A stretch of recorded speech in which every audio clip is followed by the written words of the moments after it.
I'm John McGovern. I'm the manager of Hosokawa Custom Processing Services. Hosokawa Custom Processing is a business that provides milling, blending, air classification, screening, and analytical services for the powder industry.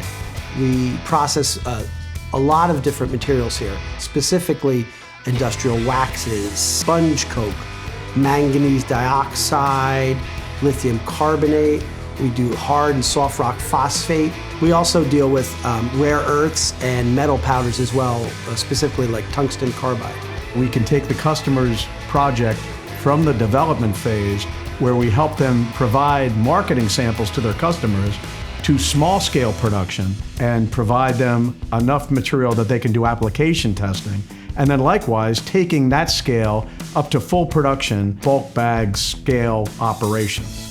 The location of this facility in Goldsboro, North Carolina, has given us an interesting benefit in that we're only an hour and a half away from Wilmington, which is one of the largest freight ports on the East Coast. So our customers rarely encounter any problem getting their material here. What sets HCPS apart from other companies in the same industry is that we allow customers to get involved in the processing.